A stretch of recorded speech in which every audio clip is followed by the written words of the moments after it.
buenas tardes con todos. Nuevamente nosotros acá. Sean ustedes bienvenidos a este webinar organizado por el Colegio de Abogados de Arequipa.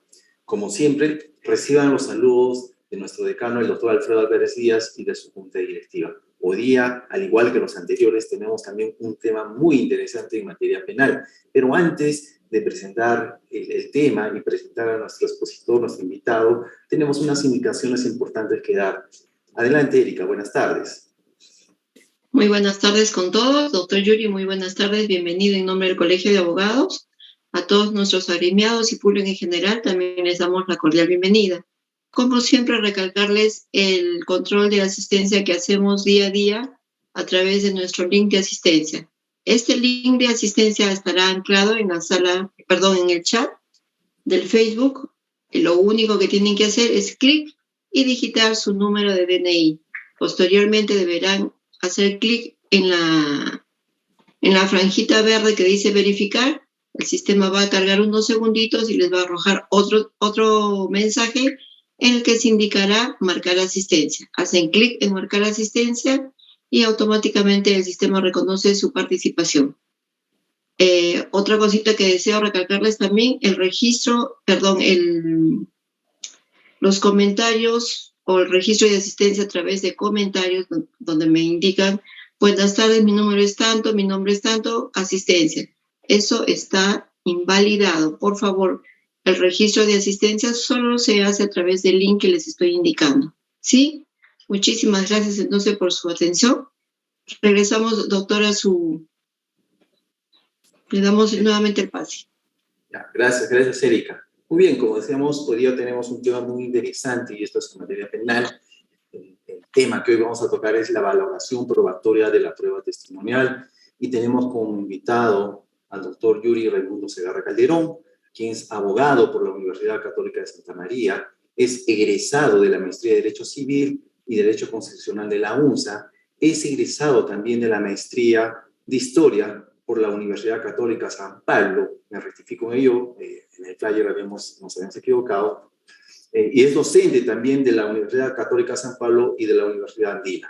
Es juez penal unipersonal y es integrante del juzgado colegiado conformado en Paucarpata. Doctor Yuri, bienvenido a este espacio del Colegio de Abogados de Arequipa. Le cedemos la palabra. Muchísimas gracias. Bueno, primero agradecer en la persona del decano, el doctor Alfredo Álvarez Díaz, la cordial invitación. Quedó reconocido, y bueno, no menciono más nombres como siempre, porque a veces por mencionar muchos nombres se olvida justo uno de muchos más. Bien, sin más preámbulos, voy a empezar ya directamente con el tema. Para ello voy a compartir pantalla con ustedes, algunas diapositivas que he preparado, y lo que quiero resaltar básicamente es, por favor, lo que quiero resaltar básicamente es, entre otras cosas, bueno, que para el derecho penal la prueba testimonial es muy, muy, muy importante, muy, muy importante. Es, como ya habíamos hablado anteriormente, ha habido varias formas de administrar justicia, muchísimas formas de administrar justicia. Y una de estas formas de administrar justicia, original, ontológica, instintiva, de iniciativa, digamos así, era a través de los testigos, ¿no? Entonces, esto no es ninguna novedad. Para mí es especialmente relevante esta prueba testimonial. No hay forma de que yo la soslaye en el derecho penal. Es muy importante la prueba testimonial en el derecho penal. Bueno, vamos a empezar directamente, ¿no?, sobre el tema que estamos proponiendo.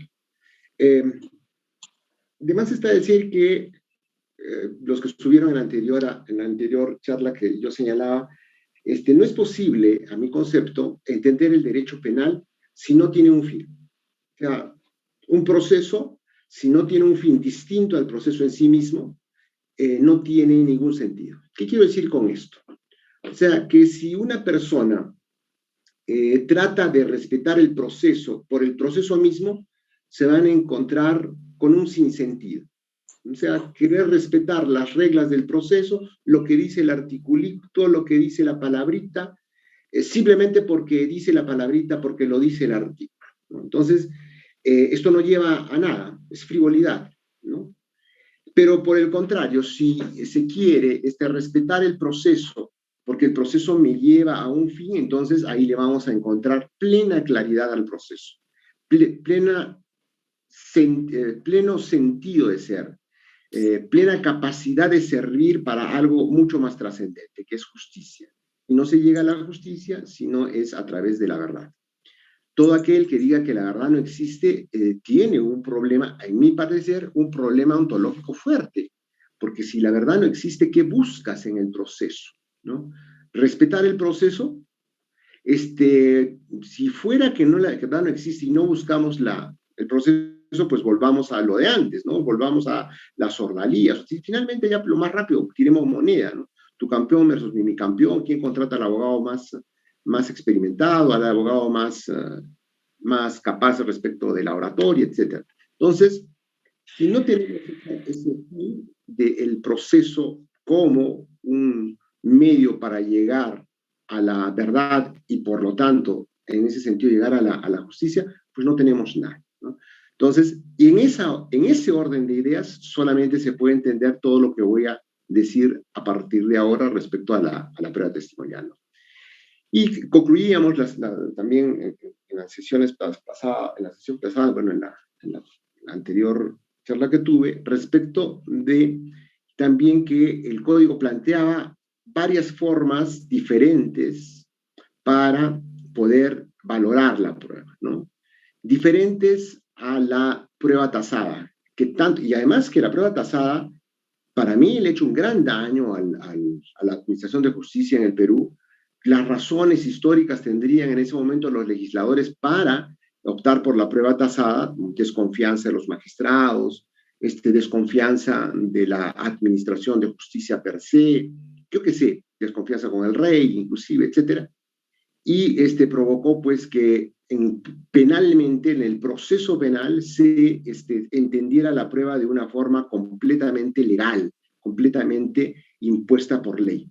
Tan es así, les repito lo que señalé la vez pasada, tan es así que la diferencia entre la prueba histórica y la prueba judicial era que la prueba histórica valía por lo que el historiador, el crítico, señalaba, analizaba, razonaba, esto quiere decir tal cosa.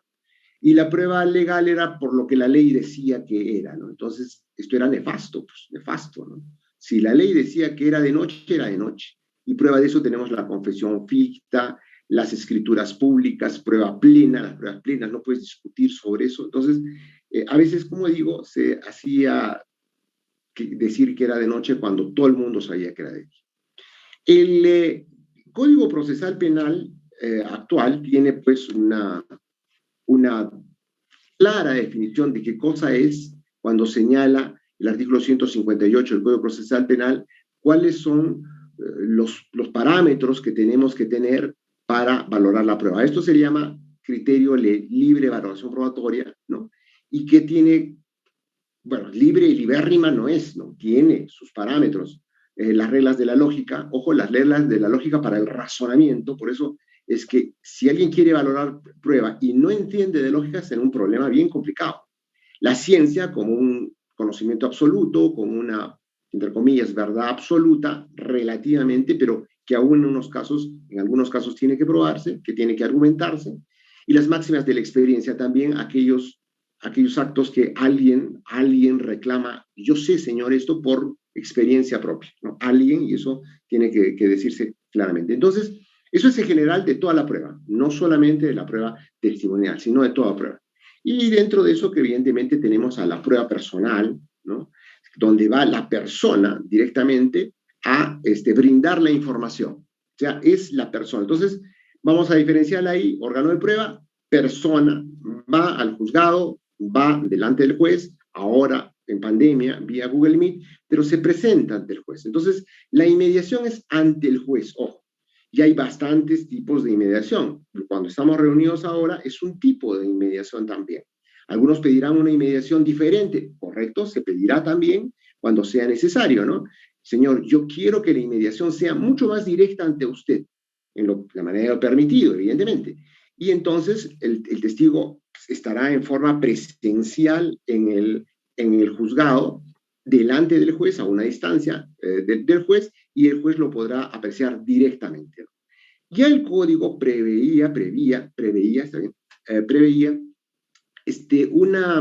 una forma diferente, tecnológica, de hacer una declaración, ¿no? Vía estos medios que ahora ya son muy comunes, como vía Google Meet o el Zoom, etcétera, teleconferencias, ¿no? Nosotros habíamos hecho Polychrome, etcétera, y ya estamos haciéndolo en muchos casos, ¿no? Especialmente para no trasladarnos al penal, porque eso tenía mucho costo, en tiempo y en espacio también, ¿no? No había suficientes salas, se perdía mucho tiempo el Ministerio Público, el juez, los abogados perdían mucho tiempo, ¿no?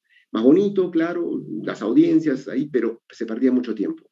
Y evidentemente ahora también la circunstancia de la pandemia hace que haya caído muy bien esto de hacer las audiencias por estos medios tecnológicos.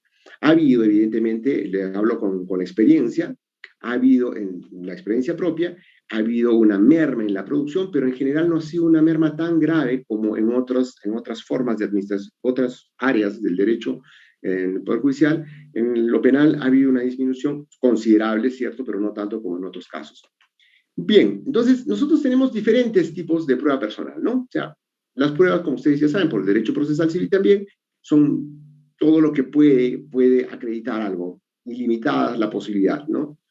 Quizás hay una nomenclatura, números apertus, pero no es una limitativa completa, ¿no? Porque el código garantiza que cualquier medio es idóneo si es que acredita algo, ¿no? Pero la prueba personal es la reina de las pruebas, es la más importante, porque a la prueba personal le puedes preguntar.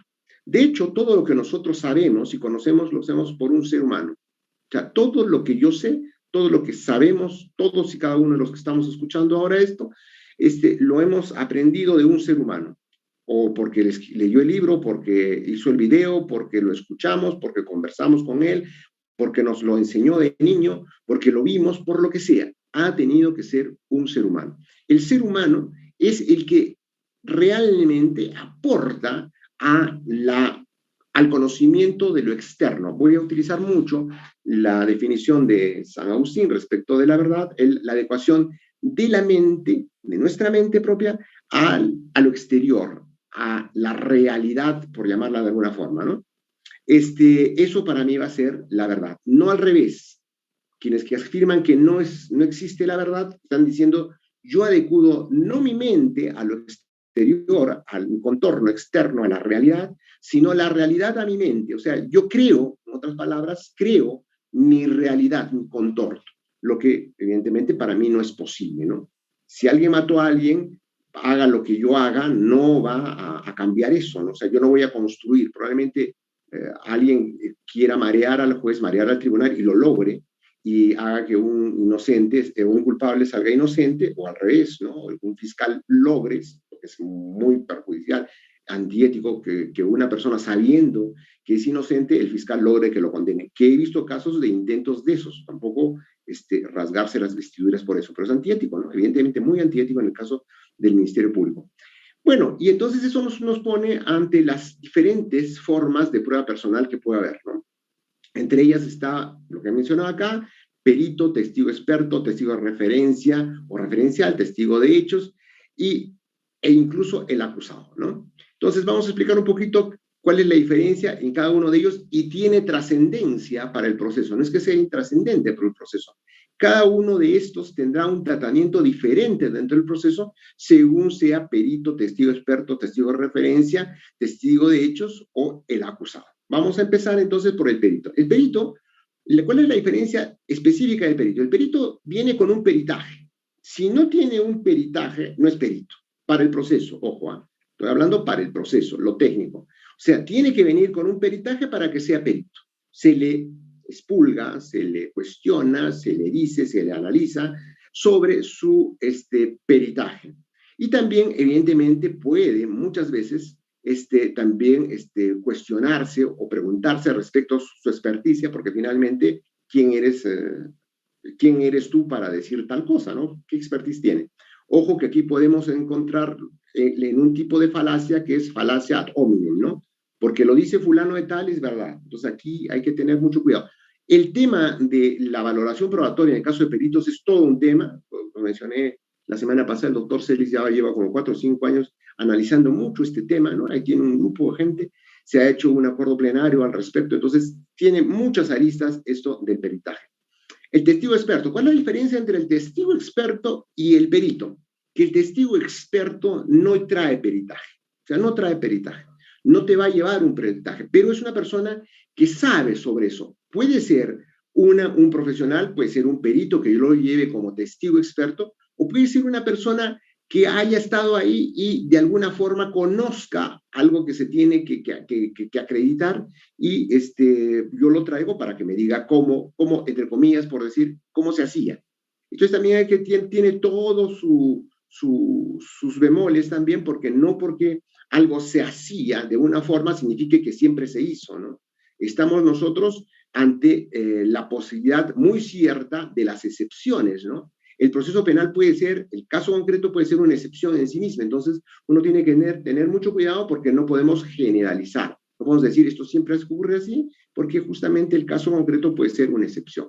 Tenemos testigos de referencia, ¿no? Es el testigo que no ha visto, pero le han contado, ¿no? Entonces también tiene un tratamiento especial. El testigo de referencia, por ejemplo, en ningún caso, con solo la declaración del testigo de referencia, eso está en el código expresamente señalado, no se puede condenar ni se puede emitir una resolución restrictiva de derechos fuertes respecto de algo que se apoya en un testigo de referencia. Entonces, el testigo de referencia no es el que vio, sino el que alguien que vio le contó. Y, como digo, no se puede condenar con su declaración, ni se puede emitir una prisión preventiva con ese testigo de referencia. Tenemos el testigo de hechos, ¿no? Es el que apreció directamente, ¿no? Tiene conocimiento de los hechos de forma directa. O sea, no solamente con los ojos, también podría ser, señor, cuando vio un video, o también puede ser cuando escuchó un audio, o cuando olió algo, o cuando tocó algo. O sea, las posibilidades, de acuerdo al caso concreto, son ilimitadas. Y el caso del acusado, evidentemente, el acusado también tiene una condición especial, ¿no? Es el acusado.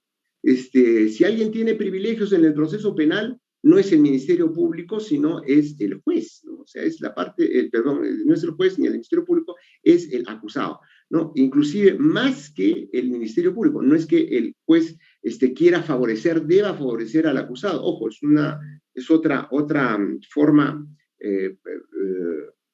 perversa de interpretar la intervención del juez, ¿no? O sea, usted debe favorecer al acusado. No, señor, si el juez favorece al abogado, no hay un solo, o sea, favorece al acusado, no hay un solo acusado que sería declarado culpable. Lo que dice el indubio pro reo es que en caso de duda, uno debe optar por favorecer la tesis del acusado, no que va a favorecer al acusado, ¿no? No que, porque si va a favorecer al acusado es como que el juez estuviese aquí, ¿cómo lo libero? ¿Cómo lo libero? Entonces, otra cosa completamente diferente, estaría haciendo las veces de abogado defensor. Entonces, aquí quiero hacer antes de empezar el tema, que el acusado, para el proceso, vamos a denominarlo declaración de acusado. O sea, cuando el acusado declara, le denominamos declaración de acusado. No le llamamos confesión, le llamamos declaración del acusado, si es que no reconoce los hechos. Si el acusado declara y no reconoce los hechos, entonces le vamos a llamar declaración del acusado.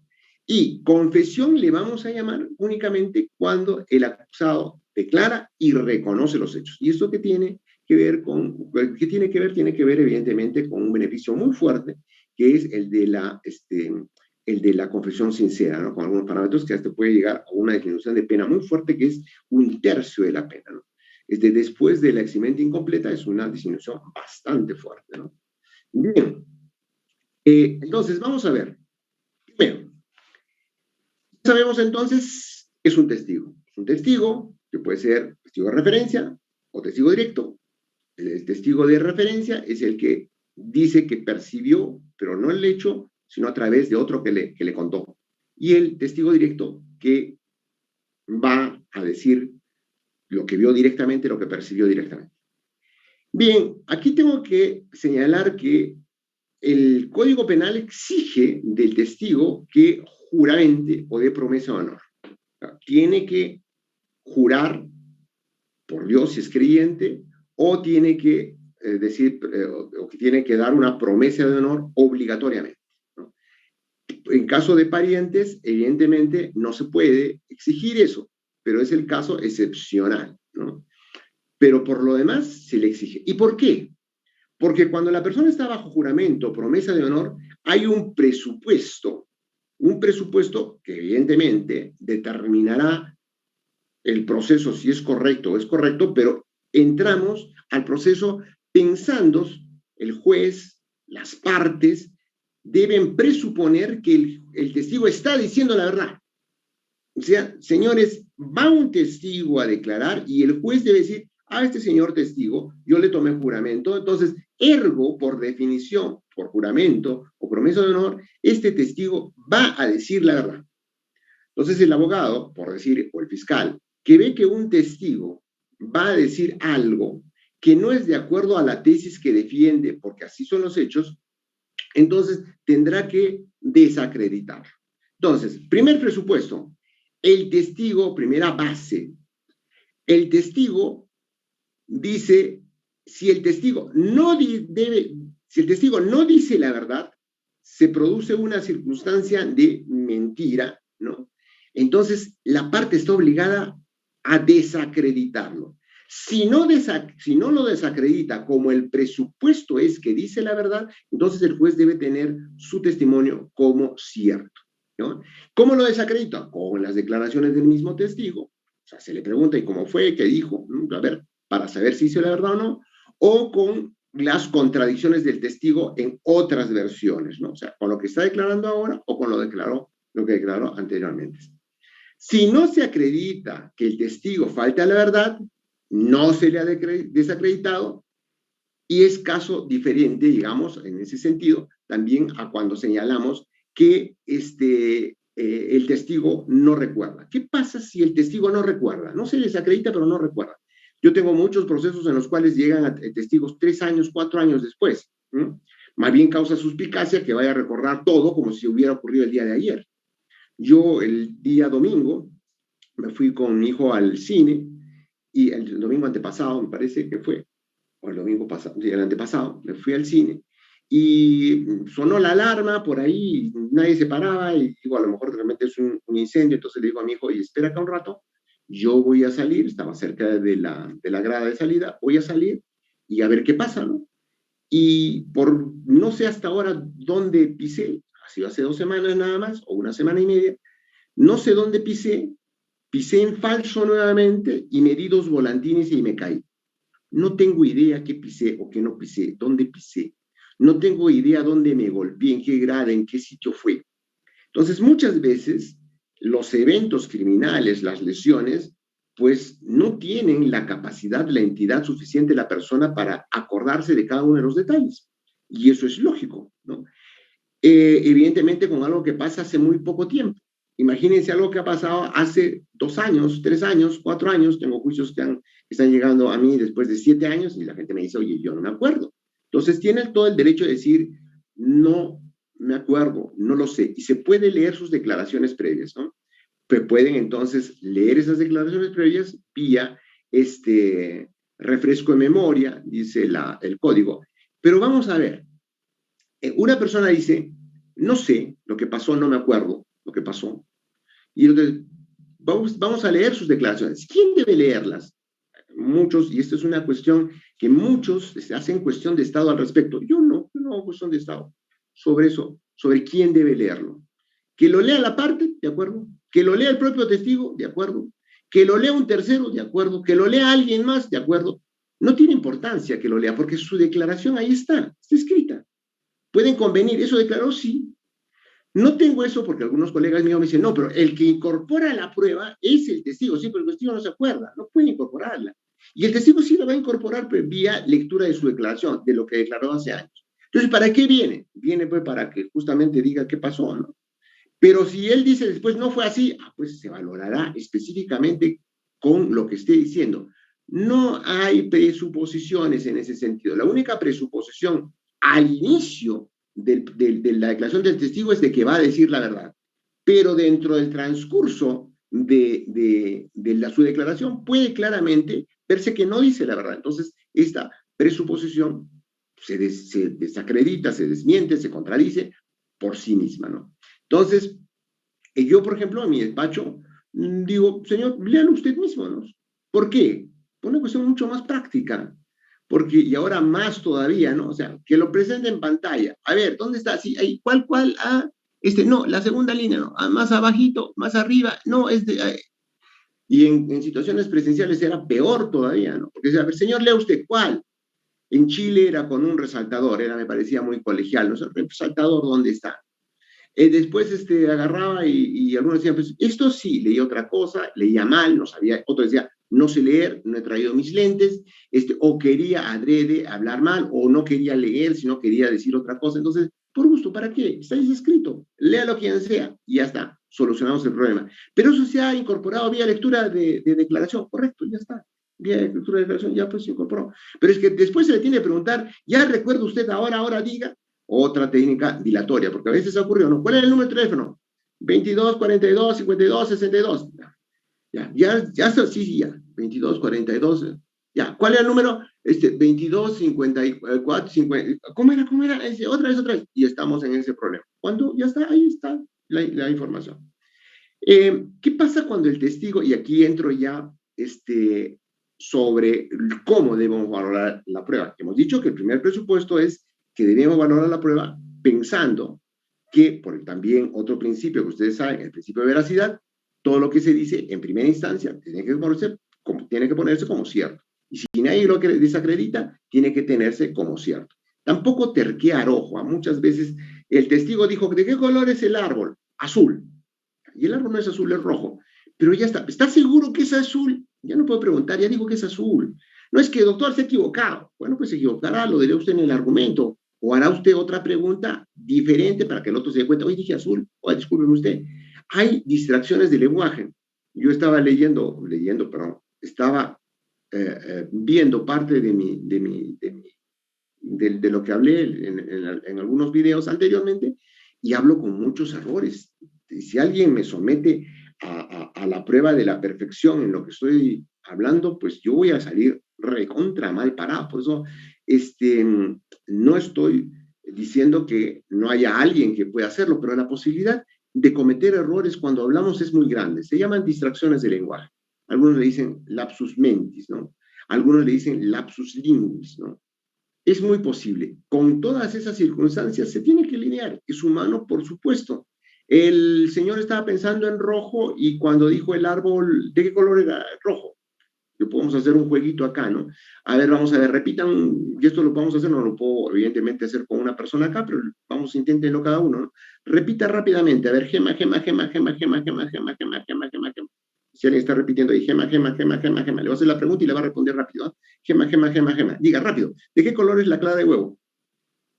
Amarilla probablemente me diga, ¿no? La clara de huevo es blanca porque es clara de huevo. Yo he condicionado para que digan gema, entonces estamos hablando de yema, entonces ahí hay un problema. O se dice gema. ¿Cómo se llama la clara del huevo? Yema, no, clara. Entonces, hay muchas posibilidades de que una persona se distraiga y diga una cosa por otra, ¿no? Eso se tiene que evaluar específicamente. Pero es diferente a mentir. Aquí es importante. Una cosa es mentir y otra cosa es decir algo por distracción. Todo el tiempo ha estado diciendo que su carro vale $10,000, y en una parte dijo 10,000 soles. Es claro que se equivocó. No quiere mentir. ¿Cómo reconocemos cuándo miente o no? Pues, evidentemente ahí hay mucho para hablar de lógica, razonamiento puro, ¿no? Reglas para la valoración probatoria, la ciencia, la lógica, la ciencia y las reglas de la experiencia. Si un testigo me dice que él atravesó la pared de cemento y que no le hizo nada y después apareció al otro lado, no le voy a creer, ese testigo está mintiendo. Pero señor, puede ser que él crea eso. Bueno, puede ser. Por eso es que no es absolutista. Él crea eso, pero no está mintiendo. Pero en otras cosas sí se va a apreciar claramente que el señor está mintiendo, ¿no? O cuando no quiere decir, no me acuerdo, no me acuerdo, no me acuerdo, no me acuerdo, no me acuerdo. Entonces, ahí también puede ser un indicio de que está mintiendo. La cuestión es que el proceso de mentir es cuando alguien sabe la respuesta, pero opta por responder algo diferente a lo que es la respuesta correcta y que el testigo sabe, a una persona que responde espontáneamente y responde otra cosa porque se distrajo, porque está muy rápido, porque yo qué sé. A veces la emoción lo gana también o está muy nervioso, ¿no? Entonces, aquí hay varias posibilidades. ¿Qué pasa cuando el testigo tiene, por ejemplo, dos versiones, ¿no? ¿Cuál de las versiones debe valorar el juez? Esto es todo un tema también. Me gustaría a veces tratarlo con amplitud, pero si no, no llegaríamos. Todos los temas pueden ser tratados por horas, pueden escribirse libros al respecto. Para el caso, por ejemplo, y esto es un caso real, que ustedes se acordarán de ese caso de Mamanchura con Avencia Mesa, Mamanchura tenía tres versiones de los hechos. Y un vocal ahí, en ese entonces juzgaban los vocales, en ese juicio juzgaron los vocales, y uno de los integrantes del colegio le dice, usted tiene tres versiones, le dice, la 1, la 2 y la 3. ¿Cuál de las tres debo creer? Y el otro le dice, la última, señor, es así, es de verdad, en serio, en serio, en serio. ¿No? Y el despacho, el juzgado, decidió hacerle caso a la última. En mi caso, yo ya no puedo, yo al menos el criterio que tengo, uniforme, creo, durante todo este tiempo, creo, por utilizar una expresión, salvo que se demuestre lo contrario, siempre ha sido ese mi criterio, cuando ya el testigo tiene varias versiones diferentes, evidentemente, y se nota que una tiene que ser verdad y otra tiene que ser mentira, el testigo ha mentido, ya no es posible valorarse su declaración. O sea, ya no la voy a tomar en cuenta su declaración. O sea, ¿qué pasa, señor? ¿Quiere decir que la declaración es al revés? Si el testigo dijo que fulano de tal lo mató y el señor se ha demostrado que ha mentido, ¿entonces quiere decir que no lo mató? No. Entonces, ¿sí lo mató? No. Entonces, ¿qué quiere decir? Quiere decir, pues, que su testimonio no es creíble. Y cuando un testimonio no es creíble, ¿qué cosa hago? Lo desecho y no lo valoro. O sea, o lo valoro en el sentido de que no es creíble y por lo tanto yo no me puedo fiar de eso y lo aparto. Señor, usted ha mentido, yo no puedo elegir que esta parte dijo usted verdad, esta parte es mentira, esta sí es verdad, esta sí, porque no es posible eso, ¿no? No voy a tirar moneda para saber cuál es lo que vamos a valorar. Entonces, deshago ese testimonio, saco ese testimonio y resuelvo con todo lo demás. Con todo lo demás. O sea, se resuelve con la otra prueba que sí es válida. Esto es muy importante porque muchas personas también pretenden que se rescate del testigo una parte. Muchas veces, señor, yo quiero que el testigo, para evidenciar contradicción, me dicen, ¿no? Claro, evidenciar contradicción desde el punto de vista técnico no procede, porque si es un testigo de parte y yo mismo estoy trayendo al testigo y yo mismo estoy pidiendo que se lea una lectura que es contraria a la que ha dado ahora para desacreditarlo, pues ahí hay un problema, ¿no? ¿Por qué? Porque yo estoy desacreditando, evidenciar contradicción, estoy demostrando que se ha contradicho. Entonces yo estoy desacreditando a mi propio testigo. Pero señores, lo que pasa es que se ha equivocado cuando ha dicho eso. Y yo lo quiero demostrar con la lectura de la declaración previa. Técnicamente está mal, pero puede ser, ¿no? Hay también otro presupuesto, ¿no? A veces se piensa que el juez pues no puede razonar. Y evidentemente ese es un prejuicio sobre el juez, ¿no? O sea, usted no va a poder razonar si no le digo que antes dijo tal cosa y que eso es lo que realmente vale, ¿no? Entonces, se verá eso, deberá ser ya la astucia, la habilidad, no astucia, la habilidad del preguntante para extraer la información y decir que eso ha sido un error, ¿no? A veces ha habido errores tan fuertes que hasta los abogados todos han estado en el mismo error. Y yo digo, y doctores, pero eso no era rojo, así, pero era rojo. Ah, sí, era rojo, sí. Y todo el mundo decía azul, azul, azul, ¿no? Entonces, es posible esto, ¿no? Es posible que nos mareemos tanto con esto, que veamos algo que para todos es de una forma y en realidad es de otra forma. Bueno, ¿a qué quiero llegar con esto? Señores, la valoración de un testigo que ya se contradijo tiene que tomar con muchas pinzas si es que se va a valorar algo de su declaración.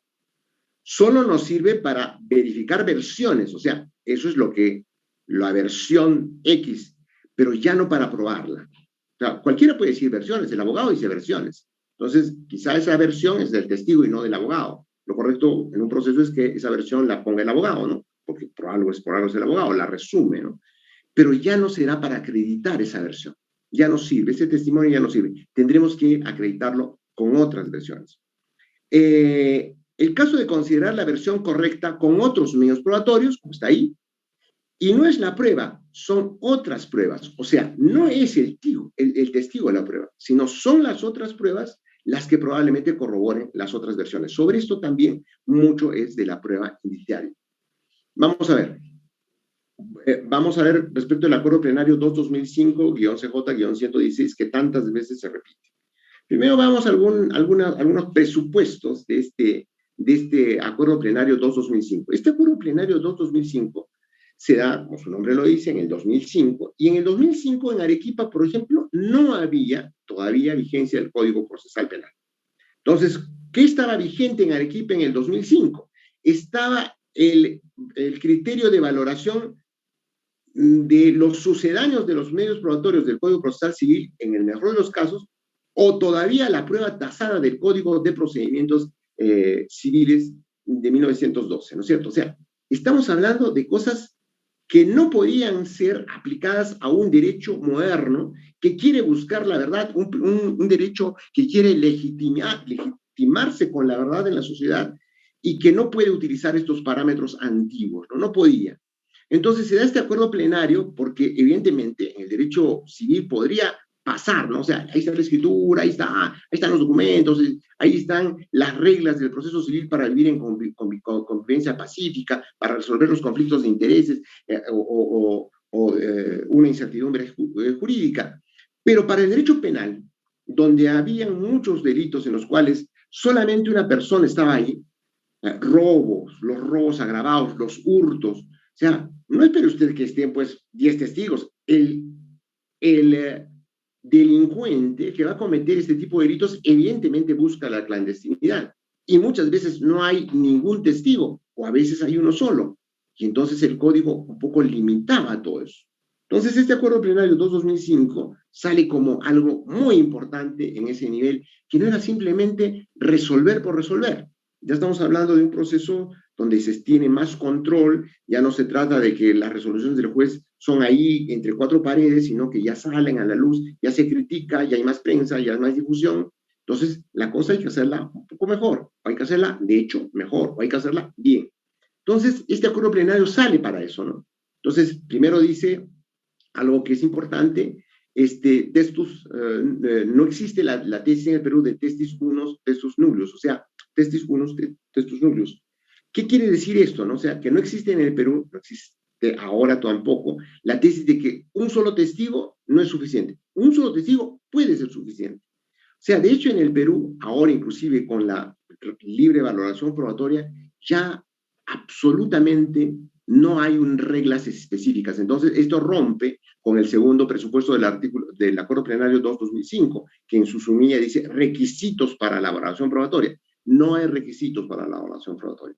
Estos tres parámetros son esos, 158, el Código Procesal Penal, es parámetros, no son requisitos, porque si yo resuelvo con requisitos, ¿qué pasa? Estoy volviendo a la prueba tasada, estoy volviendo a la prueba plena, estoy volviendo a ver qué se necesita, estoy recurriendo a un derecho administrativo, sin menospreciar el derecho administrativo, a un derecho administrativo y no a un derecho jurisdiccional, que es realmente el que busca la verdad.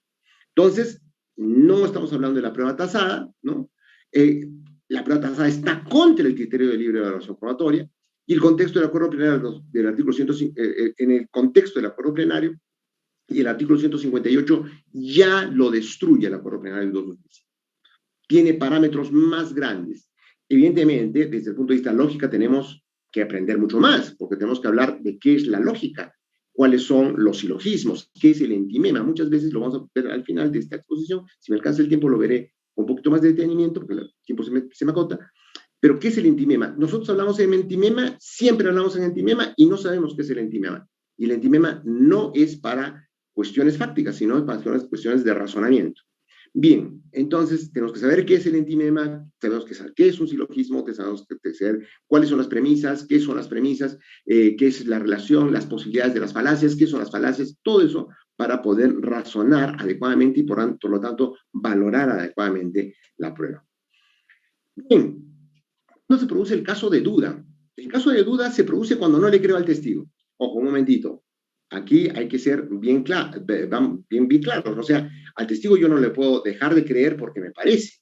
O sea, es que no me gusta su cara es de delincuente. No, señor, eso es imposible. Entonces tengo que encontrar razones objetivas. Pero, señor, ¿ha visto usted que mira hacia abajo mucho? Si usted puede objetivizar racionalmente, por eso digo con razón, con lógica, con silogismo, esa actitud de que mira hacia la izquierda, mira hacia la derecha, significa que está mintiendo, entonces puede usted decirlo. Pero si no lo puede usted objetivizar, entonces por gusto lo dice usted. Porque siempre cabe la posibilidad de que, pero señor, está mirando al techo, eso quiere decir que en el techo le están corrigiendo. No, pues, ahora está como que estamos con los videos Google Meet, entonces el otro está viendo, y entonces, bueno, la verdad, ¿dónde ocurrió eso? No, mire usted la cámara, ya, ocurrió eso, ¿dónde? Este señor, voy a pensar un ratito. Entonces hay que evaluarlo directamente. También puede ser, ha ocurrido, a ver, enseñe usted la cámara, que no hay nadie, ¿no? Entonces voltea por todas partes y aquí en los lentes a veces se refleja que sí hay otra persona que se está moviendo. Pero eso tendrá que evaluarse directamente, ¿no? Entonces, ojo, ¿por qué no le creo al testigo? Tengo que decirlo. No es que tengo que decir por qué le creo al testigo, porque estaríamos invirtiendo el presupuesto. Si el testigo, en civil, por ejemplo, no se cree al testigo. El presupuesto en civil es que el testigo no aporta el documento, no el testigo. Por lo tanto, lo que dice el testigo hay que acreditarlo. Entonces, muchas veces en civil no traen al testigo, porque si traigo al testigo y de todos modos que traje al testigo, todavía tengo que acreditarlo con un documento, mejor traigo el documento que ya no tengo que acreditar con ningún testigo. Entonces, tiene mucha lógica, por eso no llevan al testigo, no tiene importancia el testigo. En penal, no.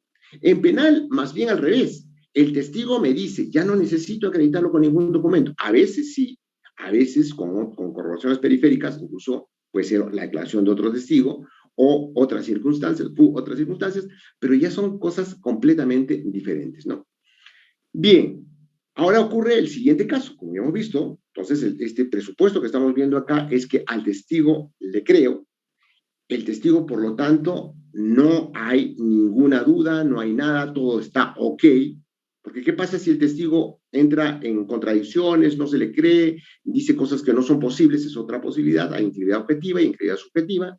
La integridad objetiva, lo vamos a ver más adelante un poquito. La integridad objetiva es cuando dice cosas que no pueden ser. La integridad subjetiva es cuando tiene algún interés. Pero vamos a hablar así. Pero ¿qué pasa si al testigo no se le ha desacreditado? El testigo está bien. Entonces, tengo que creerle todo, pues.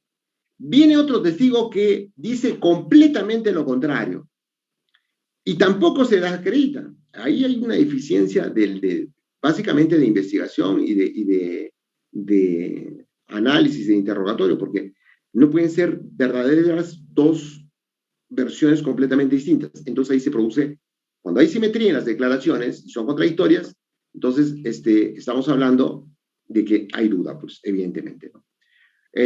Sí, pero señor, una se corrobora con declaraciones periféricas y la otra no. Ah, correcto. Este no ha sido desacreditado en el testimonio, pero sí se ha desacreditado con las corroboraciones periféricas. Entonces, sí se ha desacreditado. Sí se ha desacreditado. Las corroboraciones periféricas pueden acreditar una tesis y desacreditar otra. Y ahí estamos hablando de una posibilidad de incredibilidad subjetiva fuerte y una incredibilidad objetiva débil. Vamos a ver, ¿qué es esto? La incredibilidad es decir en términos negativos algo que rompe lo que es el término positivo, que es la credibilidad. O sea, el presupuesto es la credibilidad. Por lo tanto, se debe ir con el presupuesto en positivo. Credibilidad, le creo. Si voy a romper la credibilidad, entonces entro con lo negativo, incredibilidad. Dos formas de no creerle al testigo, dos razones por las cuales no le creo. Por razones objetivas o por razones subjetivas. La incredulidad objetiva es, evidentemente, cuando algo no puede ser. El caso que les decía, no puede ser que una persona atraviese una pared, no es posible. Eso rompe contra las leyes de la física, no puede ser. Esa persona volaba como si fuera un pájaro, no puede ser. No, rompe contra las leyes físicas. Pero usted, doctor, usted es católico, lo he dicho muchas veces, que es usted católico, usted tiene que creer que los milagros existen. Sí, pero probablemente es un milagro. ¿No? Pero señor, ¿cómo le voy a creer? Porque si es milagro, pues no se puede probar. Si no, entonces estás muerto, porque tengo que tener algún parámetro lógico racional, que además el católico no es el que piensa que todo es posible. El católico piensa que la realidad está dada, ¿no? Dios puede modificarla, pero no, Dios no es un frívolo que está como mi bella genio, ¿no? O como, no sé qué otra decía, Samantha, que y hace así, todo lo cambia. No, las cosas están, puede cambiarlas, pero ¿por qué tendrías que cambiarlas? Y cuando las cambia, se producen grandes cambios muy fuertes y son de mucha trascendencia, ¿no? Bueno, esos son... Pues, volvamos a lo nuestro. Incredibilidad subjetiva fuerte, entonces, miren, en el caso de la incredibilidad subjetiva tiene que ser fuerte, porque si es débil, no es incredibilidad subjetiva, pues resentimiento, cualquier cosa. Porque estamos hablando de que una persona va a mentir, está bajo juramento, y va a mentir porque quiere dañar a esa persona especialmente, o tiene un interés, algo para dañar. Quiero proteger a mi tío, quiero proteger a mi hermana. Entonces, inclusive esta persona sí, pues tiene razón de proteger a su hermana, a su tía, su mamá, su hija. Entonces, inclusive a esta persona no se le toma juramento porque ustedes saben que si es que juran, 400 del Código Procesal Penal, el juez está obligado en decir, usted ha mentido bajo juramento, por lo tanto, copias por delito de falsa declaración. Y tenemos la incredulidad objetiva débil, aunque sea débil la incredulidad objetiva, si es fuerte ya es absurdo. Bueno. Y esta incredulidad objetiva débil tiene que ver mucho con las falacias, la inducción deficiente, las falacias de presuposición, etcétera, ¿cierto? Y nosotros tenemos el testigo también, una posibilidad, ¿no?, del testigo imparcial contra el testigo de parte. O sea, estos son casos de duda, ¿no? Una incredibilidad, si no hay una incredibilidad subjetiva fuerte, va a haber ciertamente, si hay una incredibilidad subjetiva fuerte, va a haber siempre una duda respecto de lo que dice este testigo.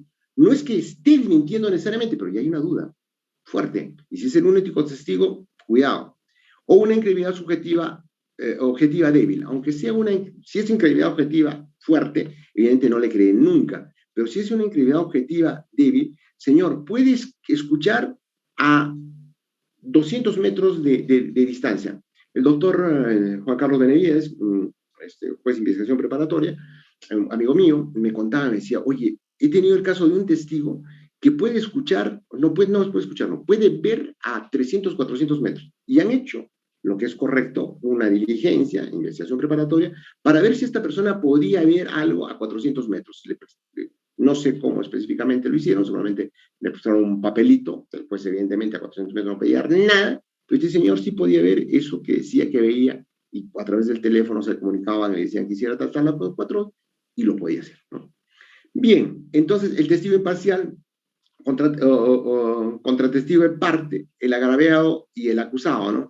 Hay testigos imparciales, dicen que la parte, el agraviado, no puede ser un testigo imparcial, siempre es parcial porque es la parte. Pero ojo, no porque sea el agraviado se produce una incredulidad subjetiva fuerte, es una incredulidad subjetiva débil, es el agraviado, tiene interés en el proceso, pero no por eso no se va a hacer justicia respecto de él. Entonces hay que verlo con el testigo imparcial, el que no tiene nada, aparentemente nada que ganar y nada que perder, bueno, eso es otro cantar, ¿no? Hay posibilidad, estas contradicciones, evidentemente, entre el testigo, la parte, el agraviado, el acusado, todas estas circunstancias, si es que este testigo imparcial o este testigo agraviado o este acusado, incluso el acusado, si es que no se desacredita su testimonio, queda como cierto.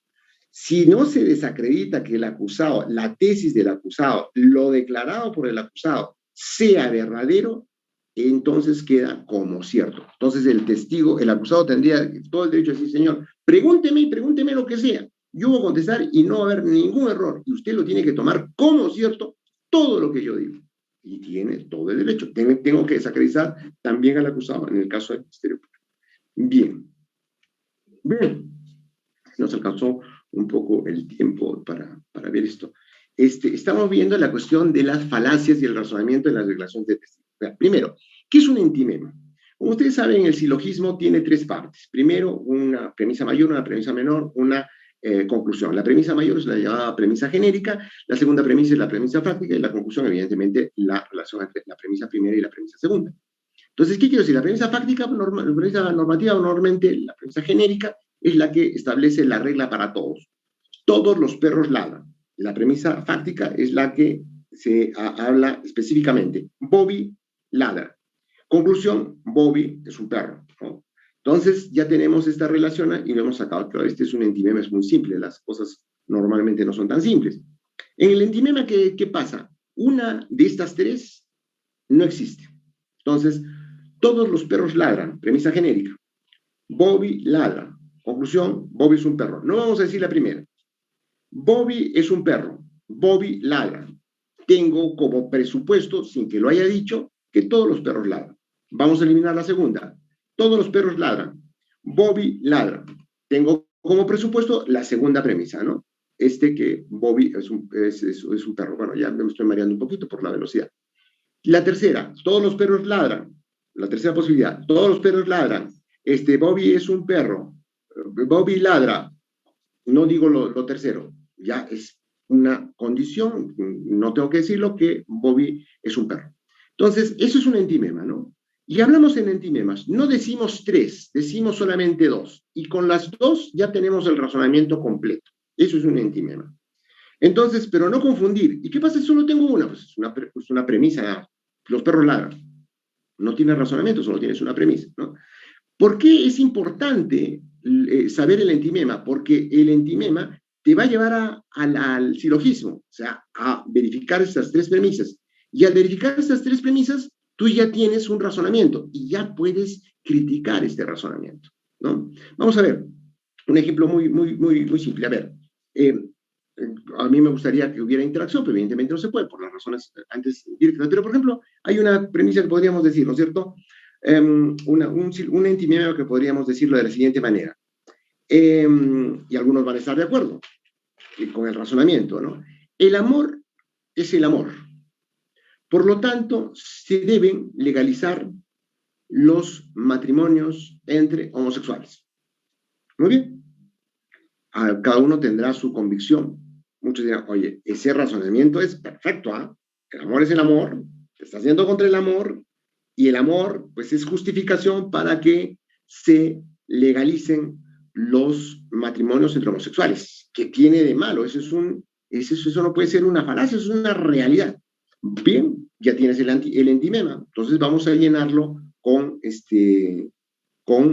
vamos a llenarlo con el silogismo. Vamos a convertir esto en un silogismo, ¿no? Entonces vamos a ver. La primera premisa, ¿no? El amor es el amor. El amor lo justifica todo. Conclusión. ¿Cuál es la conclusión? ¿Se debe legalizar el matrimonio de los homosexuales? No, eso lo dice ahí. El amor es el amor si es premisa genérica. El amor lo justifica todo. ¿Cómo relacionas el amor con que lo justifica todo? Es que se entiende, pues, porque si el amor justifica todo, entonces también justifica el matrimonio entre homosexuales. Sí, pero eso no has dicho en tu silogismo. No has hecho ese silogismo. Ya estás haciendo otro silogismo, que es completamente diferente al del amor es el amor. Cuando has dicho que el amor es el amor, podrías haber dicho las peras son peras. Entonces, el amor es el amor. Las peras, vamos a reemplazar, el amor es el amor, ¿correcto?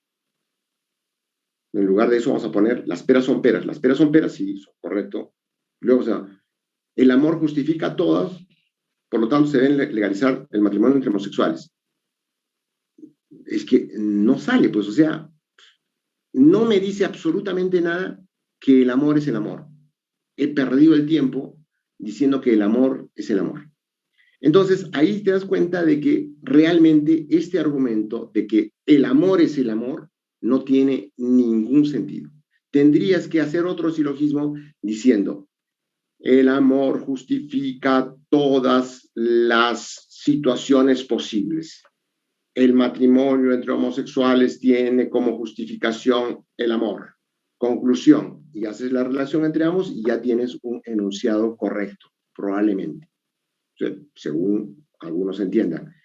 Pero el amor es el amor, ¿se debe legalizar el matrimonio entre homosexuales? No tiene ningún sentido, se llama falacia de relevancia. Las premisas no sustentan la conclusión. Entonces nosotros tenemos, acá he puesto 4 posibilidades, evidentemente, sobre las falacias. Las falacias no crecen en los árboles, no son productos naturales, son productos del razonamiento del ser humano. Entonces, por lo tanto, no hay un número, una clasificación estándar, una homogénea, una clasificación como si pudiera ser de los frutos naturales, ¿no? Entonces, se construye. Entonces, ahí está, es más o menos la que todos aceptan con diferentes nombres. Estamos falacias de relevancia, cuando las premisas no justifican la conclusión. Inducción deficiente, cuando las premisas no son suficientes para justificar la conclusión. Eso, por ejemplo, no. Por ejemplo, el sauce, señor, yo he tenido un sauce. El sauce que yo tuve vivió 1 año. Conclusión, los sauces viven 1 año. El silogismo, con algunas correcciones, lo he hecho muy rápido, es más o menos correcto. Es un entimema, más o menos, que tiene un silogismo y es más o menos correcto. Pero es una falsa generalización, porque estoy diciendo que por un caso que ocurrió conmigo, ya estoy generalizando para todos. Una inducción deficiente. No es, pues, por un caso no puedes hacer una generalización.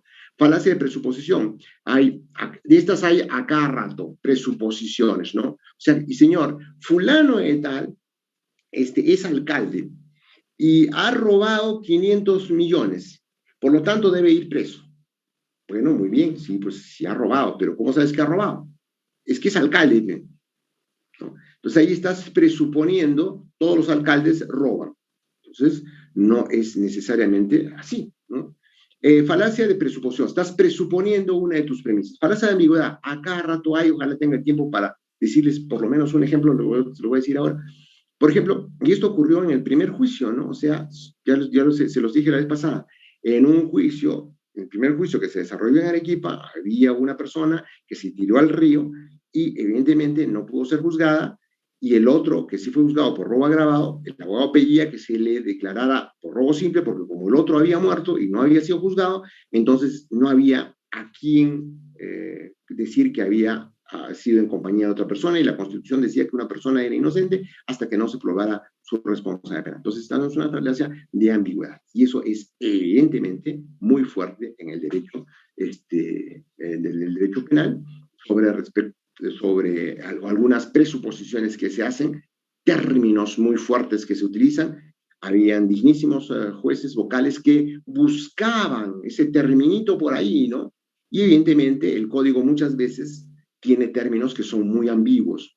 Yo he tenido algunos procesos en los cuales, por ejemplo, la palabra de ¿para qué? Por ejemplo, ¿no? O sea, entonces, esto puede ser ¿para qué? De tendencia interna trascendente o no tendencia interna trascendente. El ¿para qué? Significa para algo necesariamente. O sea, vamos a ver, el caso concreto es el que para, vamos a ver, el que infringe normas sanitarias que han sido hechas para evitar pandemia comete delito.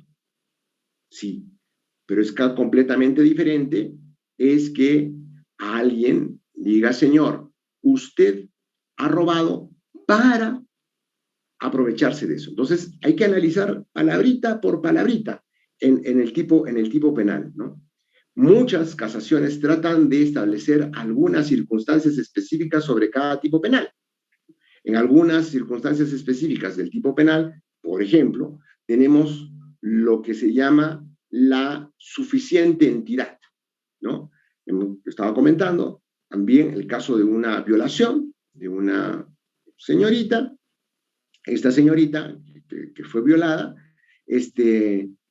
le preguntaron indeterminadamente, el fiscal decía, la ha obligado a cometer el acto sexual mediante amenaza. Llega a juicio mediante amenaza y a alguien se le ocurrió preguntar recién en ese momento, ¿y cuál fue la amenaza? Y la chiquita dijo, bueno, señorita dijo, me amenazó con que me iba a dejar. Entonces, era una idoneidad en la circunstancia, o sea, realmente esto era suficiente como para decir, no, la obligó, la amenazó, ¿ah? Es suficiente, o sea, esto puede quebrar la voluntad de una persona, importantísimo, ¿no? Puede quebrar la voluntad de una persona si a una persona digo, oye, ¿sabes qué cosa? Te voy a dar 20 centavos, te voy a dar un sol, lo que puede costar un pasaje, te voy a dar un sol, ¿para que hagas tal cosa? ¿Tiene suficiente entidad para torcer su voluntad? Habría que cuestionarse eso, ¿no? Entonces, cualquier cosa podría ser, pues ahí ya amenaza y violación, ¿no? Al menos tentativa, ¿no? No sé, podría llegar a muchos ejemplos absurdos al respecto, ¿no? Bien, esto hasta el momento, si hubiera alguna pregunta, estoy dejando más tiempo, a ver, para que haya más preguntas, aunque siempre se me ha hecho corto el espacio. Si hay alguna pregunta, no sé si me quieren preguntar algo.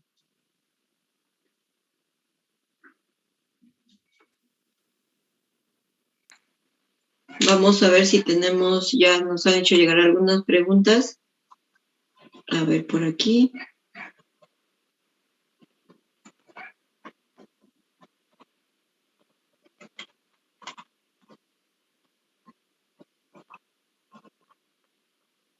Ingeniero, ¿puede ayudarme, por favor?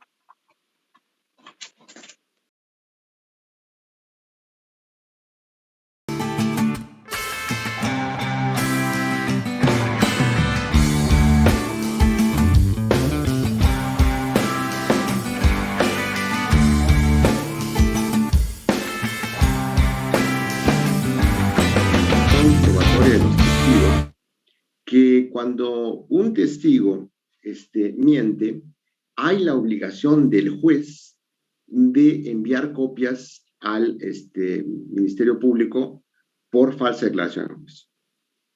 Y para mí es una obligación del juez porque es la única forma en que él pueda ser coherente con lo que resuelve, contrario a lo que declaró un testigo.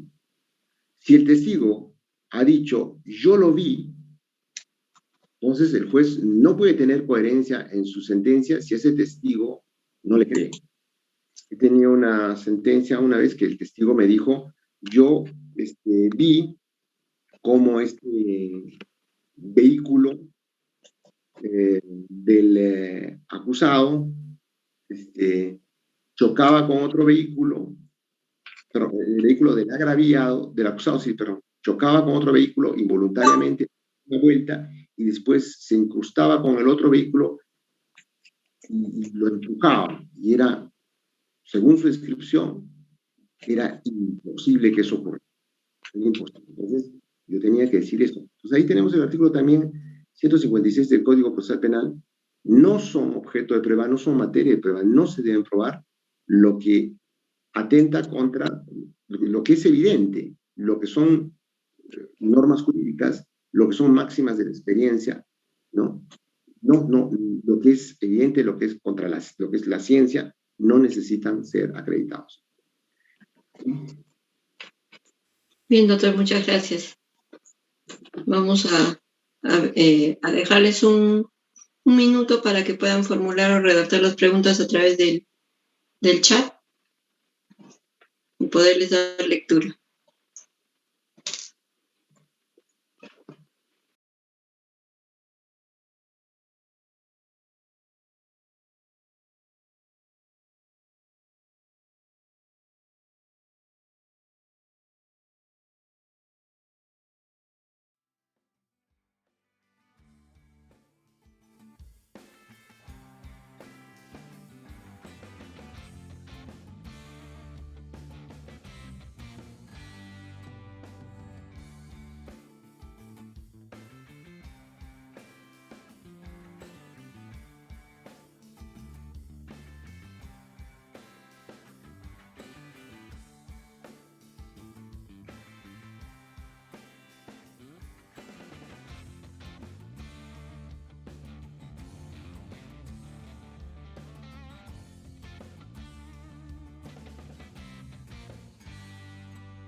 A ver, nos llegó la pregunta de Xiomara Push. Dice, doctor, muy buenas noches. Mi consulta es respecto a la contraposición de una pericia derivada de la entrevista en cámara Gesell y la pericia parte sobre credibilidad. ¿Cuál es la correcta valoración del juez de las mismas?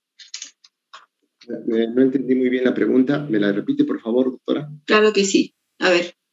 Dice, mi consulta es respecto a la contraposición de una pericia derivada de la entrevista en cámara Gesell y la pericia parte sobre credibilidad.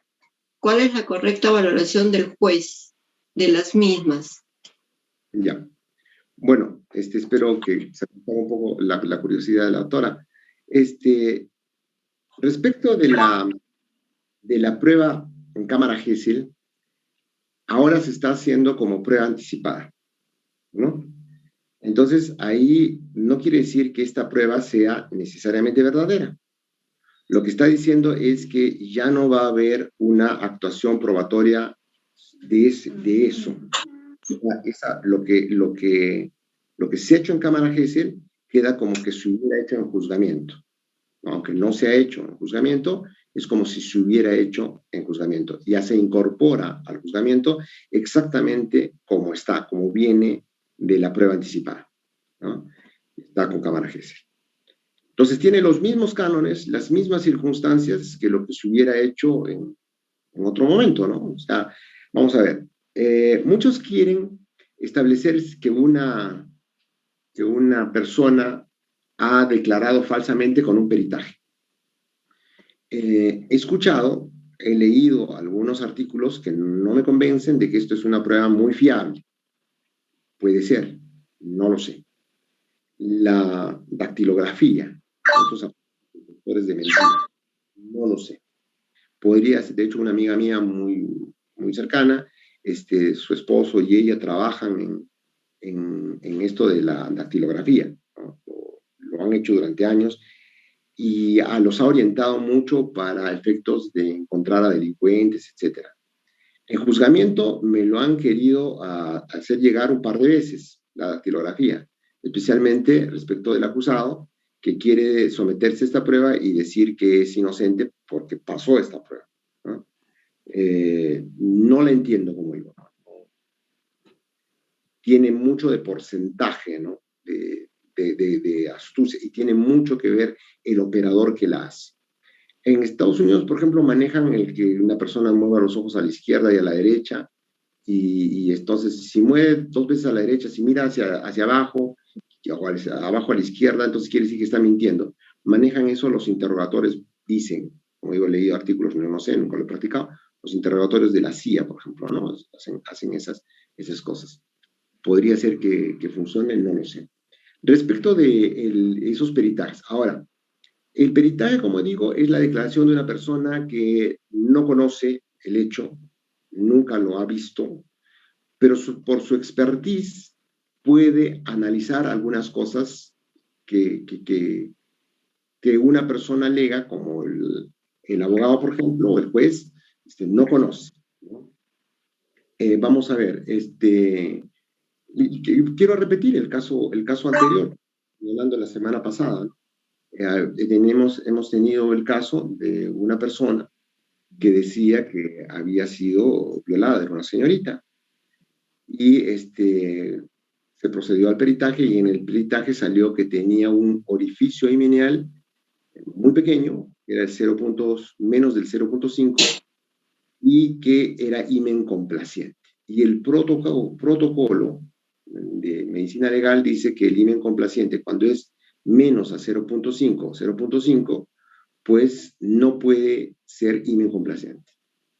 Entonces, ahí tenemos este médico al que se le trajo, a la médico, dijo que en el caso concreto ella había experimentado y efectivamente lo había medido el himen y era muy chiquito, menos de 0.4 creo, el orificio himeneal, y se distendía.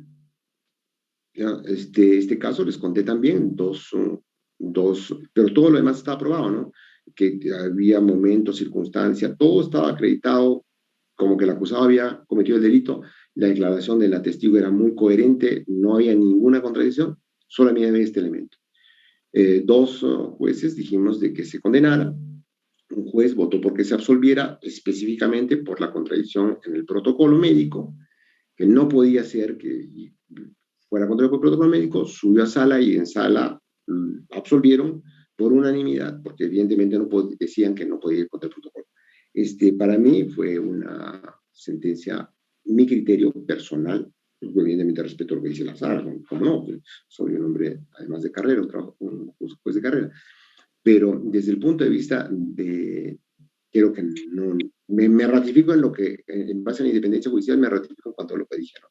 O sea, esta persona no solamente, si mañana pasa otro evento así, no lo quiera, evidentemente, no lo estoy diciendo, si alguien decide violar a esa señorita, pues va a tener toda la complacencia de la ley, porque no va a poder probar la señorita que fue violada. Entonces, ahí es una clara contradicción entre lo que podría decir un protocolo y lo que puede decir la práctica. Otro ejemplo que me viene a la mente también es, una vez había un perito bueno, una persona que habían matado, bueno, concluí que lo habían matado, yo di una sentencia condenatoria, el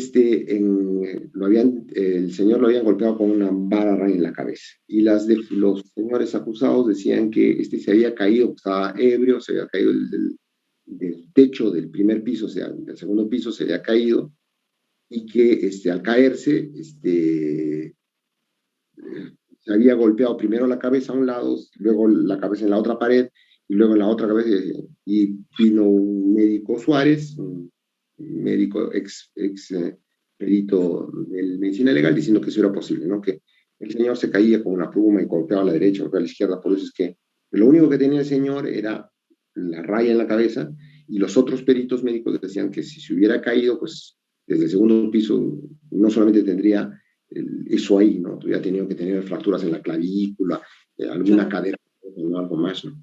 Bueno, esa es una de las circunstancias. Lo que quiero decir también es de que no hay parámetros específicos, o sea, parámetros, sí, no hay requisitos específicos para valorar esa obra. O sea, tiene que valorarse individualmente, cada uno. ¿Qué es lo que dijo el testigo? Un testigo que puede decir, por ejemplo, no sé, en algún delito podría necesitarse, por ejemplo, el maltrato. Vamos a poner un caso. El maltrato. ¿El maltrato es objetivo para todos es igual? No, en ningún caso es objetivo, ¿no? Por ejemplo, de hecho, mi familia es de Chacra, ¿no? Yo tenía un tío, ya murió mi tío, con mi primo, se amaban, mi tío y mi primo se amaban, un amor que nunca he visto, era su único hijo también.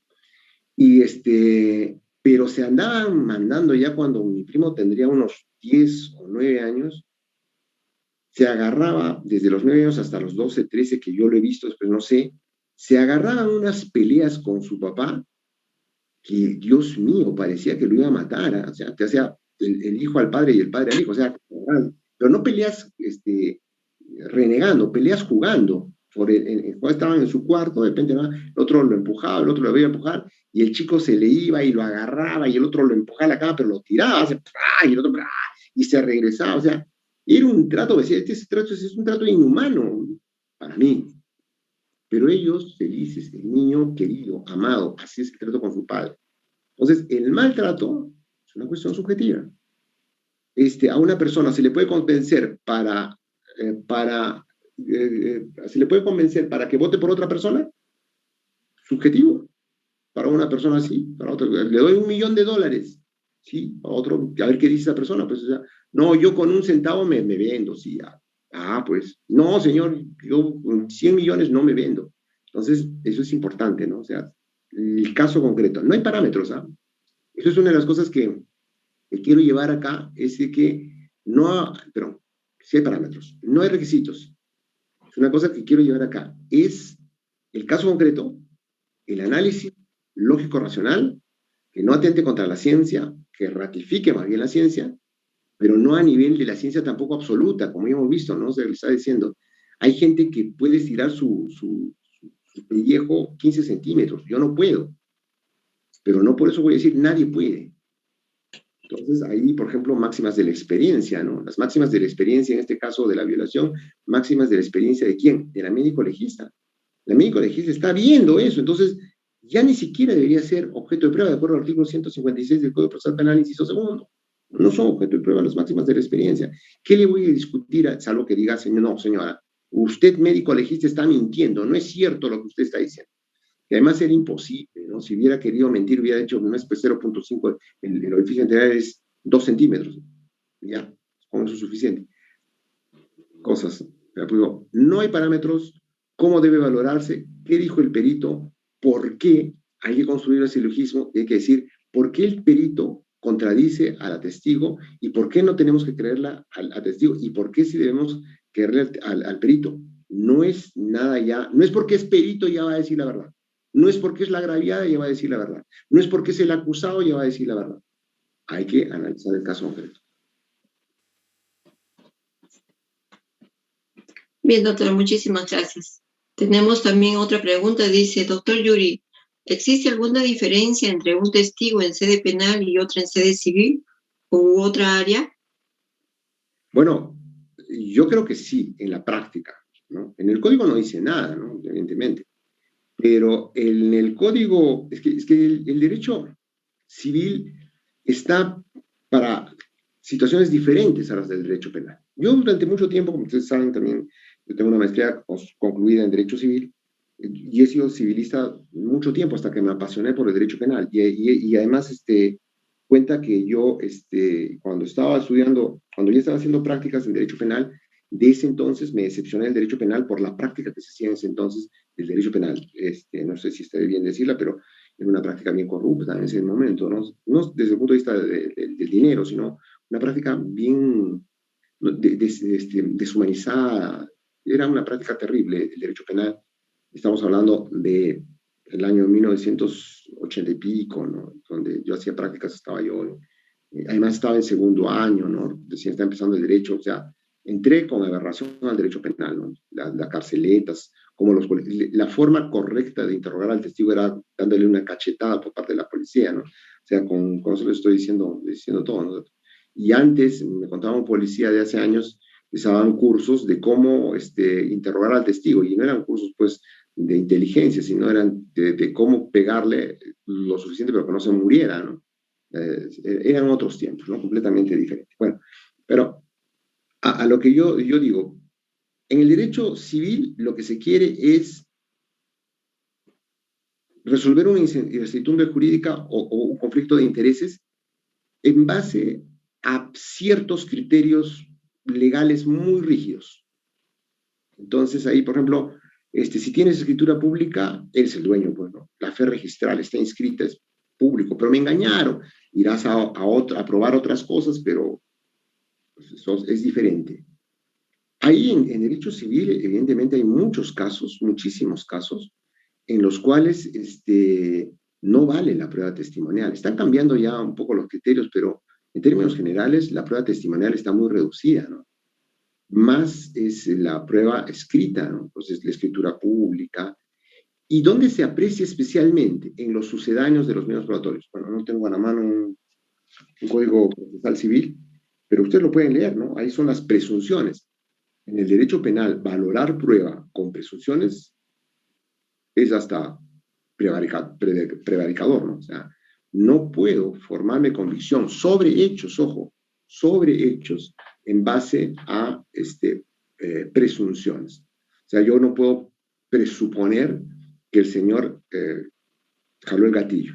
No puedo, en todo caso, lo que tengo que presuponer es que es inocente, ¿no?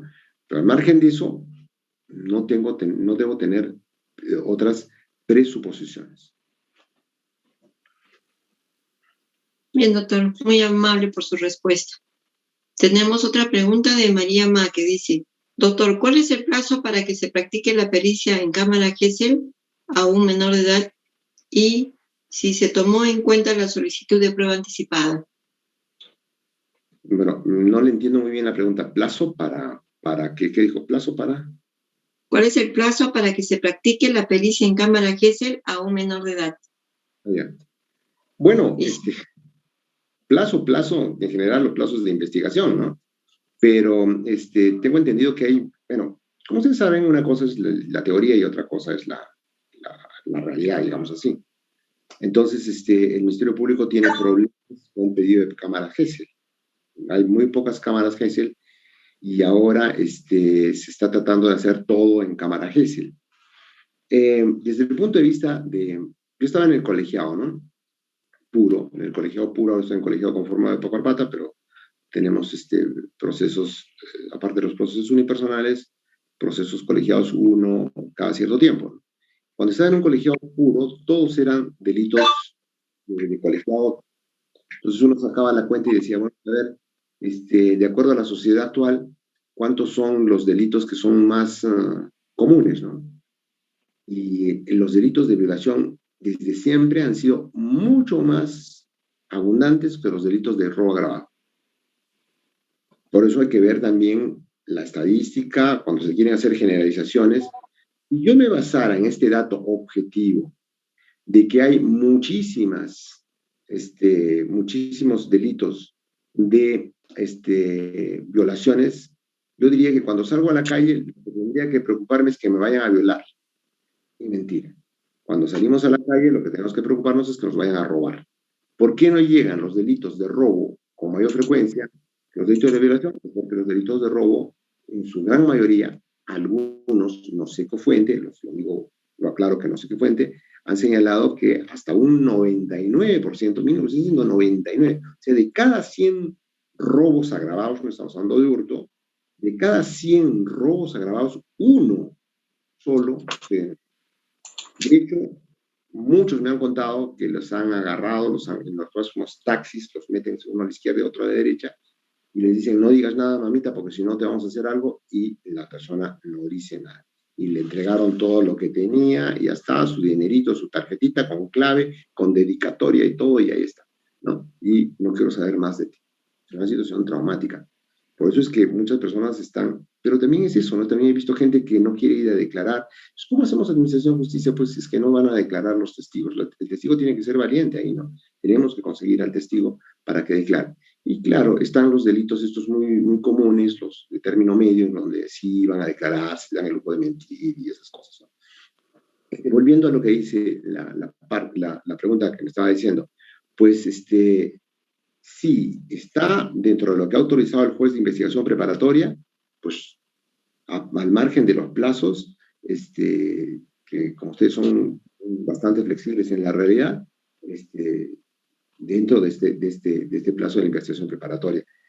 Como digo, atendiendo a que el proceso no es un fin en sí mismo, sino tiene un fin teleológico mayor, mientras no se acredite que se han violado garantías fundamentales básicas contenidas en la Constitución o tratados internacionales, pues no habrá un plazo específico, ¿no?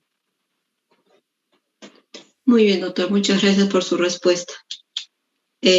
Formula otra pregunta la doctora Nadielka, dice, ¿qué pasa con la principal testigo en los delitos de agresiones contra las mujeres e integrantes del grupo familiar, cuando habiendo rendido su declaración previa en fiscalía, luego se niega a declarar en juicio? ¿Puede valorarse esa negativa como un desistimiento o como una retracción?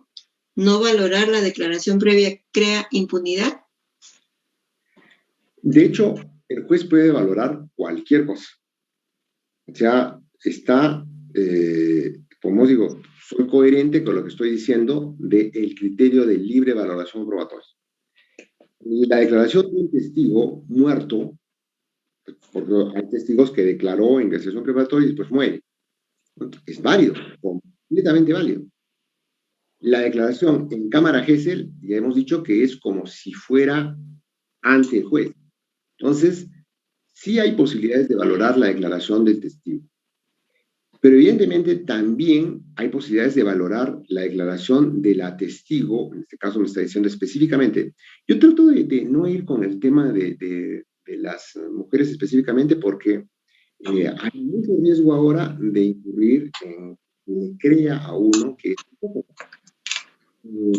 Por eso voy a hablar ahora en términos de varón. Vamos a decir que un varón fue el violado, para no hablarlo en términos de una mujer. Por decir, un varón que ha sido violado. Y este varón que ha sido violado ha declarado, coherente, absolutamente, y ya no va a declarar a juicio. Hay varias razones por las cuales puede no querer ir a declarar.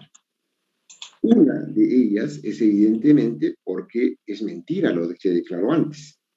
Y ahora ya no quiere ante el juez ratificar una mentira. Otra es porque tiene miedo, porque lo han amenazado. Y otras muchas razones, ¿no? Porque no quiere, tuvo desinterés, está decepcionada, ya arreglaron con ella, ya le pagó al tío, es el papá. He visto casos dramáticos, ¿no? En el desarrollo del juicio, ¿no? Una chica, ahora, por eso también yo felicito al Ministerio Público y al Ministerio de la Mujer especialmente, que ha creado espacios para que puedan ir esas chicas, ¿no? Porque había unas chicas que tenían hijos, que habían estado con niños, ¿quién las va a cuidar? ¿Quién las va a hacer? El padre fue el que las violó, o el hermanastro fue el que las violó, y el padre está y entonces la chica dice en un determinado momento, toda la familia le está que, oye, y además las penas fuertísimas, ¿no? He visto el caso de una madre, por ejemplo, que la señora lo denuncia a su padre, esto fue 20 años más tarde, lo denuncia a su padre por violación, 20 años más tarde del hecho. Y como prueba, su hijo, el hijo de su padre biológico de ella, el hijo de su padre con ella misma, o sea, era nieto de su hijo, y lo denuncia. Y evidentemente el hijo, que ya es un chico de 2 años, que además ha desarrollado un vínculo afectivo con su abuelo padre, está que le reclama a su madre por qué lo va a meter preso después de 20 años a su padre, que ya tiene una edad significativa. Y ella, después ya que lo condenamos, la señora se quedó en el despacho porque afuera estaba toda la familia llorando que le querían pegar a la agraviada, y ella diciendo, lo que pasa es que yo tengo otra hija y mi papá quiere hacer lo mismo que me hizo a mi hija. Un carro desgarrador, ¿no? Es un chico llorando a mares porque le estaban metiendo preso de por vida, cadena perpetua. Bueno, apenas hasta cadena perpetua. Porque hay otro tema respecto a que si es cadena perpetua o no es cadena perpetua, porque el código dice que las penas son solamente hasta 35 años y no es cadena perpetua. Es otro tema. Pero él conformó para que no sea cadena perpetua y no me acuerdo, conformó, pero al margen de la pena, pues son muchos desgarradores. Entonces, veamos nuevamente respecto de la pregunta, ya para no se piense que se está evadiendo la pregunta, hay nuevamente un caso concreto donde tenemos que ver las diferentes instancias, ¿no? Porque puede ser, por eso es que es importante la lógica, por eso es que es importante esto de las falacias, el entímenas, el razonamiento. Puede ser que la agraviada no quiera declarar porque no ha cometido el delito. El hecho de llorar también, ¿no? O sea, muchas agraviadas lloran muchísimo cuando están en la declaración. No porque lloren, les voy a creer. No porque no lloren, no les voy a creer. O sea, es que tiene que apreciarse todo. Esa es la nueva forma de valorar en la declaración del testigo, todo. ¿Qué dijo? ¿Qué no dijo? Si se contradijo, no se contradijo. Parto de pensar que está diciendo la verdad. No ha venido a declarar. Bueno, para la defensa será un punto por qué. Si lo puede decir por qué, lo puede corroborar con otros hechos, entonces podrá crear por lo menos la duda en el juzgador. Pero también podrá el Ministerio Público, que además se puede decir la prueba necesaria, ¿no? O sea, decir, señor, ¿por qué no viene? No viene, señor, porque la han amenazado. No viene porque es el único sostén de la familia, porque tiene tantos hijos, porque ya arregló. Ha habido de todo. Ha habido de todo durante este tiempo que vengo ejerciendo la judicatura. Ha habido muchos casos en los cuales yo tengo la absoluta convicción de que la chica en su segunda declaración ha mentido. Y escojo la primera declaración, pero no escojo arbitrariamente, ojo, no es porque me gusta, no es porque debo condenarlo, sino porque en realidad escojo la primera versión, ojo, no escojo valorar esa prueba. Definitivamente, si hay dos versiones, ya la descarto. Pero por los otros elementos, y ahí tengo que ver la prueba indiciaria, a mí me gustaría también tratar el tema de la prueba indiciaria, ¿no? Que se ha tomado bastante. Y los esquemas de prueba indiciaria que me presentan muchos abogados son errados. A ver, todo en realidad es indiciario. Todo en realidad es indiciario. La huella digital que todos tenemos, que dice que no hay dos iguales en el mundo, tiene su base en decir que no hay dos iguales en el mundo en base a indicios. A ver, ¿cuántas variables tiene la prueba, la huella digital? El tamaño, la forma, la concentración, la distancia, las aristas, etc. Son como 30 posibilidades. Esas 30 posibilidades, ¿qué posibilidad hay que se dupliquen en un mismo momento con otra persona?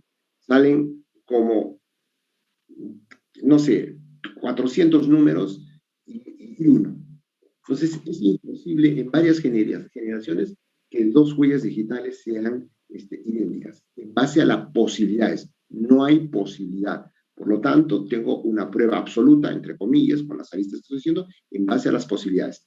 En base a los indicios, igualmente manejo posibilidades en cuanto a prueba indiciaria. ¿Qué posibilidad hay de que el acusado, que justamente tiene el mismo polo, la misma ropa, la misma contextura, que no justifica por qué estuvo ahí, etcétera, etcétera, qué posibilidades hay de que no sea el acusado, aunque nadie haya visto, el autor del delito, aunque nadie le haya visto la cara? Pasemos también, podemos hacer una reflexión numérica, nadie me la numéricamente, pero deben hacer varios ceros. Nuevamente, la prueba por indicios, los indicios que dicen. Entonces, todo tiene que ver. Hay que manejar todos esos parámetros y especialmente, como digo, un razonamiento lógico adecuado. ¿Por qué creerle? ¿Por qué no creerle? Hay que aprender a diferenciar cuál es el testigo clave, porque hacerlo de todo es una pérdida de tiempo. Si voy a estar, todos los testigos dicen eso, o sea, tengo que desacreditar a 200 testigos, olvídate, pues es mucho. Tiene que haber un testigo, dos testigos. Este miente por este miente por tal cosa. Muchas veces ha habido testigos que se confabulan para decir algo, ¿no? Son primos, hermanos, son yo qué sé, y por lo tanto dicen una sola versión, uniforme. ¿Cómo saberlo? Hay que buscar las coincidencias, las circunstancias negativas. Eso va a depender mucho de los abogados que ayuden al juez a decirle, señor, está mintiendo por esto. Voten todo lo que no es relevante y solo quédense con lo que es relevante. Eso es importantísimo. Muy bien, doctor. Muchísimas gracias por su respuesta. Ya agotamos las preguntas. No nos queda más que agradecerle por compartir en esta jornada académica todos sus conocimientos y experiencias. Agradecemos infinitamente en nombre del Colegio de Abogados, recaído en nuestro decano, el doctor Alfredo Álvarez Díaz. Ojalá, como le dije la anterior vez, podamos contar con usted en una próxima oportunidad. No, encantado para seguir compartiendo con ustedes. Realmente me encantan las oportunidades y agradeciendo nuevamente la deferencia que han tenido para conmigo de invitar. Muchas gracias. Ok, doctor, muchísimas gracias. A todos nuestros participantes también les agradecemos su asistencia y participación el día de hoy. Estaremos proyectando muy pronto los eventos de la próxima semana. Muchísimas gracias y muy buenas tardes. Muchas gracias, doctor.